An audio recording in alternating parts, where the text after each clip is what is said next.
আজ 21শে সেপ্টেম্বর রবিবার জানাবো আজকের বাছাই করা গুরুত্বপূর্ণ 20টি তাজা সংবাদ। শুরুতেই দেখে নেব আজকের সংবাদ শিরোনাম।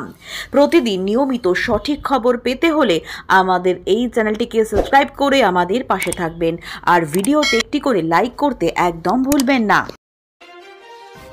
পার্থ মুকুল চাপ দিতেন বেআইনি নিয়োগের জন্য, কোর্টে সাক্ষ্য দিলেন এসএসসির প্রাক্তন চেয়ারম্যান। রামপুরহাটে নিহত ছাত্রীর বাড়িতে অধীর আশিস হাত পা এখনো মেলেনি, সিবিআই তদন্তের দাবি। ভারতের প্রধানমন্ত্রী দুর্বল, H-1B ভিসার দাম বাড়তেই মোদীকে আক্রমণ রাহুলের। পুজোর সময় নিজের এলাকায় থাকুন, মন্ত্রীদের কড়া নির্দেশ মুখ্যমন্ত্রীর। পশ্চিমবঙ্গে ভোটের আগে বড় চমক, বিজেপির তারকা প্রচারকদের তালিকা নিয়ে তুঙ্গে জল্পনা। ভুয়ো ভোটার তালিকা সংক্রান্ত অভিযোগে কংগ্রেসের দাবির অনেকটাই স্বীকার করল নির্বাচন কমিশন। মহালয়ার দিনই বছরের শেষ সূর্যগ্রহণ, সাত সকালে ভুলেও করবেন না এই কাজ। মুর্শিদাবাদে খেলা ঘোরালেন অধীর, তৃণমূলের ঘর ভেঙে কংগ্রেসের যোগের হিড়িক। পুজোর আগে কি ঘোষিত হবে রাজ্য কমিটি? বঙ্গ বিজেপিতে শুরু নতুন খেলা, সামনে এলো সম্ভাব্য নামের তালিকা। বাংলায় এসআইআর নিয়ে অখুশি দিলীপের বিস্ফোরক মন্তব্য। হিজাব নিয়ে পিতৃপক্ষে পুজো উদ্বোধনে মমতার বার্তা বিশেষ সম্প্রদায়কে, তোপ শুভেন্দু।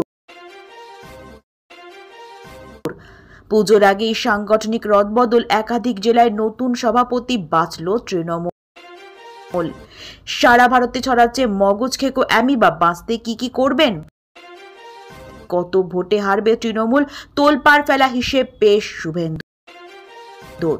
ক্লাবে মমতার ছবি টাঙাতে হবে, না হলে অনুদান বন্ধ, পুজো কমিটিগুলিকে সাবধান করলেন তৃণমূল বিধায়ক। তুলনাই হয় না আমাদের পাড়া আমাদের সমাধান প্রকল্পের প্রশংসায় পঞ্চমুখ সিপিএম নেতা। আসলে চন্দ্রনাথকে খেলাচ্ছিল ইডি, এতদিন কেন গ্রেফতার করেনি? প্রকাশ্যে এলো সত্যটা। ইয়াসিন মালিককে নিয়ে শাহকে হঠাৎ চিঠি কেন? মেহবুবার চাঞ্চল্যকর দাবিতে তোলপাড় কাশ্মীর। মোদি যুগের পর কে? জ্যোতিষের নিরিখে প্রধানমন্ত্রী দৌড়ে এগিয়ে কে? তিন নেতা। এতক্ষণ শুনছিলেন সংবাদ শিরোনাম, এবার আসছি বিস্তারিত খবরে। ভারতের রাজনীতিতে নরেন্দ্র মোদীর যুগ এক ঐতিহাসিক অধ্যায়। 2014 সাল থেকে টানা দুবার দেশের প্রধানমন্ত্রী হিসেবে দায়িত্ব পালন করেছেন মোদী। তবে রাজনীতির স্বাভাবিক নিয়মে প্রশ্ন উঠছে, মোদী পরবর্তী সময়ে কে দেশের নেতৃত্ব নেবেন? সম্প্রতি জ্যোতিষশাস্ত্রের বিশ্লেষণে 3 জন নেতার নাম উঠে এসেছে। এদের মধ্যে 2 জন বিজেপির শীর্ষ নেতা, যারা সংগঠন ও প্রশাসন দুদিকেই অভিজ্ঞ। অন্যজন বিরোধী শিবিরের প্রভাবশালী মুখ, যিনি সমগ্র দেশে গ্রহণযোগ্যতা তৈরি করতে সক্ষম। জ্যোতিষ মতে তাদের ভাগ্যে ইতিবাচক পরিবর্তনের সম্ভাবনা রয়েছে, যা ভবিষ্যতে সর্বোচ্চ পদে পৌঁছে দিতে পারে। জ্যোতিষ মতে তাদের ভাগ্যে ইতিবাচক পরিবর্তনের সম্ভাবনা রয়েছে, যা ভবিষ্যতে সর্বোচ্চ পদে পৌঁছে দিতে পারে। রাজনৈতিক বিশ্লেষকরা বলছেন, 2029 সালে নির্বাচনের পরই মোদীর উত্তরসূরি স্পষ্ট হবে।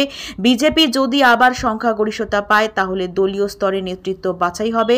তবে বিরোধীরা যদি জোট করে ক্ষমতা দখল করে, তাহলে সেই শিবির থেকে নতুন মুখ উঠে আসবে। ফলে মোদী পরবর্তী প্রধানমন্ত্রী কে হবেন তা নিয়ে এখন থেকেই চর্চা শুরু হলেও আসল সময়ে উত্তর দেবে।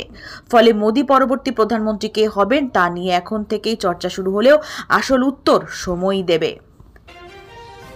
পশ্চিমবঙ্গের রাজনীতিতে বিজেপি নেতা শুভেন্দু অধিকারী ফের বিস্ফোরক দাবি করেছেন। তার বক্তব্য, আগামী নির্বাচনে তৃণমূল কংগ্রেস বিপুল ব্যবধানে পরাজিত হবে। তিনি বলেন, রাজ্যের মানুষ কাটমানি দুর্নীতি, শিক্ষায় অনিয়ম, চাকরির দুর্নীতি এবং প্রশাসনিক অব্যবস্থাপনায় অতিষ্ঠ। তাই ভোটের মাধ্যমে মানুষ এবার তৃণমূলকে বিদায় জানাবে। শুভেন্দুর দাবি, বিজেপি এখন বাংলার মানুষের একমাত্র বিকল্প। তিনি দলের কর্মীদের উদ্দেশ্যে বলেন, মানুষ আমাদের সঙ্গে আছে, তাদের পাশে থেকে লড়াই চালিয়ে যেতে হবে। রাজনৈতিক মহলে শুভেন্দুর এই মন্তব্য নিয়ে তোলপাড় পড়ে গিয়েছে। কেউ বলছেন এটি কেবল কর্মীদের মনোবল বাড়ানোর কৌশল, আবার কেউ মনে করছেন সত্যি গ্রামীণ স্তরে তৃণমূলের বিরুদ্ধে ক্ষোভ বাড়ছে। যদিও তৃণমূল শিবির এই বক্তব্যকে ভিত্তিহীন বলে উড়িয়ে দিয়েছে। তারা দাবি করেছে, মানুষের আস্থা এখনো মমতা বন্দ্যোপাধ্যায় নেতৃত্বের ওপর অটুট। আগামী নির্বাচনে এর প্রমাণ মিলবেই। পুজোর আগে তৃণমূল কংগ্রেস একাধিক জেলায় সাংগঠনিক রদবদল করেছে। নতুন জেলা সভাপতি নিয়োগের মাধ্যমে দল জানিয়ে দিল তারা আসন্ন ভোটের আগে সংগঠনকে আরও মজবুত করতে চাইছে। রাজনৈতিক বিশ্লেষকরা বলছেন এই পদক্ষেপে তৃণমূল দুই দিক সামলাতে চাইছে। একদিকে কর্মীদের ক্ষোভ প্রশমিত করা, অন্যদিকে তরুণ ও সক্রিয় নেতৃত্বকে সামনে আনা।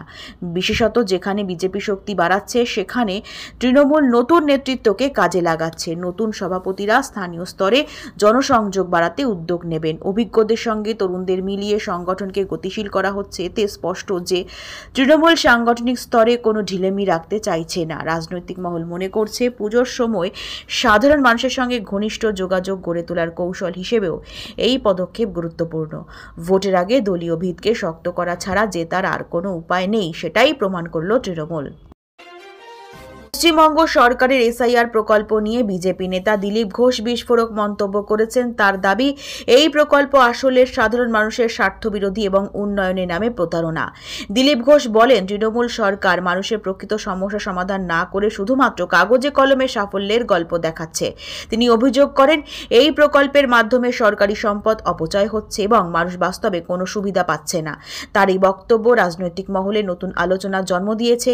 অনেকেই মনে করছেন দিলীপ ঘোষের এই মন্তব্য আসন্ন নির্বাচনের আগে বিজেপির কৌশলগত পদক্ষেপ, যাতে সরকারের প্রকল্পগুলিকে প্রশ্নবিদ্ধ করে জনমনে অসন্তোষ তৈরি করা যায়। তৃণমূল অবশ্যই অভিযোগ উড়িয়ে দিয়ে দাবি করছে, এসআইআর প্রকল্পে বহু মানুষ উপকৃত হচ্ছেন এবং বিরোধীরা ভিত্তিহীন সমালোচনা করছে। ফলে এই ইস্যুতে আগামী দিনে রাজনৈতিক লড়াই আরও তীব্র হবে বলে মনে করা হচ্ছে। বঙ্গ বিজেপিতে রাজ্য কমিটি ঘোষণাকে ঘিরে ব্যাপক জল্পনা শুরু হয়েছে। খবর অনুযায়ী সম্ভাব্য নামের একটি তালিকা ইতিমধ্যেই উঠে এসেছে। রাজনৈতিক মহল মনে করছে এই তালিকা প্রকাশের মাধ্যমে বিজেপি অভ্যন্তরীণ দ্বন্দ্ব মেটাতে চাইছে। একদিকে পুরনো অভিজ্ঞ নেতাদের গুরুত্ব দেওয়া হচ্ছে, অন্যদিকে নতুন তরুণদেরও নেতৃত্বে আনা হচ্ছে। বিজেপির কৌশল স্পষ্ট, সংগঠনকে মজবুত করা ও দলীয় কর্মীদের মধ্যে উৎসাহ ফিরিয়ে আনা। ভোটের আগে রাজ্য কমিটি ঘোষণার মাধ্যমে একটি স্পষ্ট বার্তাও দেওয়া হয়েছে। বিজেপি যে কোনো মুহূর্তে লড়াইয়ের জন্য প্রস্তুত, তবে সমালোচকরা বলছেন অভ্যন্তরীণ দ্বন্দ্ব মেটানো বিজেপির জন্য সহজ হবে না। অনেক জেলা ও শাখায় গোষ্ঠী দ্বন্দ্ব এখনো তীব্র। ফলে রাজ্য কমিটি ঘোষণার পরই বোঝা যাবে বিজেপি প্রকৃত অর্থে কতটা ঐক্যবদ্ধ হতে পারছে। মুর্শিদাবাদ জেলায় কংগ্রেস নেতা অধীর রঞ্জন চৌধুরী নতুন কৌশল নিয়েছেন। খবর অনুযায়ী তৃণমূলের একাধিক নেতাকে তিনি কংগ্রেসে টেনে আনতে সফল হয়েছেন। এর ফলে জেলায় কংগ্রেসের শক্তি বাড়ছে এবং তৃণমূল দুর্বল হচ্ছে। রাজনৈতিক মহল মনে করছে অধীর চৌধুরী এই পদক্ষেপের মাধ্যমে রাজ্যের কংগ্রেসকে নতুন করে শক্তি যোগাতে চাইছেন। বিশেষ করে যেখানে তৃণমূলের প্রভাব বিস্তার বেশি, সেখানেই এই ভাঙন কৌশল কাজে লাগানো হচ্ছে।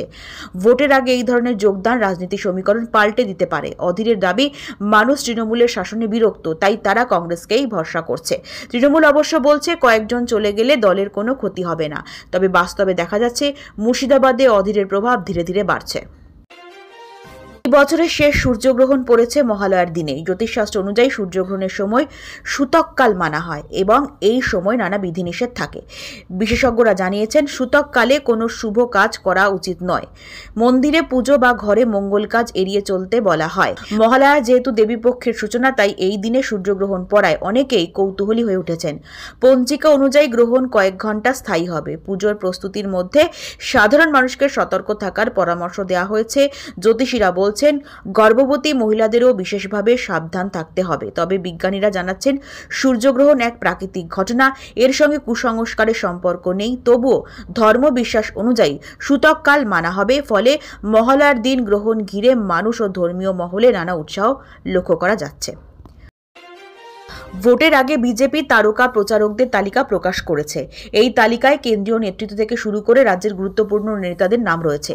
রাজনৈতিক মহলে তীব্র জল্পনা চলছে, কারণ এদের মধ্যে কয়েকজন জনপ্রিয় মুখ বাংলায় প্রচারে আসলে ভোটে বড় প্রভাব ফেলতে পারেন। বিশেষত প্রধানমন্ত্রী নরেন্দ্র মোদী ও স্বরাষ্ট্রমন্ত্রী অমিত শাহ যদি প্রচারে আসেন, তাহলে কর্মী ও সমর্থকদের মনোবল অনেক গুণ বেড়ে যাবে। এছাড়া অন্য তারকা প্রচারকরাও গ্রামীণ স্তরে প্রভাব ফেলতে পারে।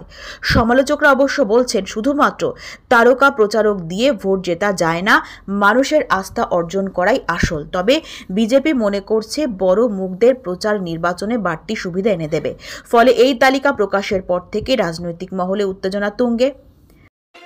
মুখ্যমন্ত্রী মমতা বন্দ্যোপাধ্যায় স্পষ্ট নির্দেশ দিয়েছেন, পুজোর সময় প্রতিটি মন্ত্রীকে তাদের নিজ নিজ এলাকায় থাকতে হবে। তিনি বলেছেন, উৎসবের সময় সাধারণ মানুষের পাশে দাঁড়ানোই সরকারের আসল দায়িত্ব। মন্ত্রীদের উদ্দেশ্যে বার্তা দিয়ে মুখ্যমন্ত্রী জানান, শুধু মঞ্চে বক্তৃতা নয়, এলাকায় গিয়ে মানুষের সমস্যার কথা শুনতে হবে। রাজনৈতিক মহলে এই নির্দেশকে গুরুত্বপূর্ণ বলে মনে করা হয়েছে, কারণ পুজোয় মানুষের ভিড় বেশি থাকে, আর এই সময় জনসংযোগ করলে ভোটের আগে ইতিবাচক বার্তা দেয়।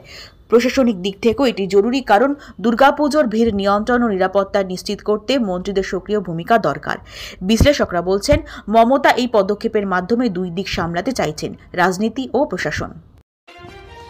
আন্তর্জাতিক ইস্যুতে ফের প্রধানমন্ত্রী নরেন্দ্র মোদীকে আক্রমণ করলেন কংগ্রেস নেতা রাহুল গান্ধী। তার অভিযোগ, H-1B ভিসার খরচ বেড়ে যাওয়ায় ভারতীয় ছাত্র কর্মীরা বড় সমস্যায় পড়েছেন, অথচ ভারতের প্রধানমন্ত্রী এই বিষয়ে কোনো শক্ত পদক্ষেপ নিতে পারছেন না। রাহুলের ভাষায়, ভারতের প্রধানমন্ত্রী দুর্বল, তিনি বিদেশের মাটিতে দেশের স্বার্থ রক্ষা করতে অক্ষম। তার এই মন্তব্যে রাজনৈতিক মহলে চাঞ্চল্য ছড়িয়েছে। কংগ্রেস শিবির বলছে, মোদী সরকারের পররাষ্ট্রনীতি সম্পূর্ণ ব্যর্থ। তবে বিজেপি পাল্টা বলছে, রাহুল সবসময় দেশকে অপমান করেন, তিনি কখনো ইতিবাচক দিক তুলে ধরেন না। রাজনৈতিক বিশ্লেষকরা মনে করছেন, রাহুলের এই আক্রমণ আসন্ন নির্বাচনের আগে আন্তর্জাতিক ইস্যুকে কাজে লাগানোর কৌশল।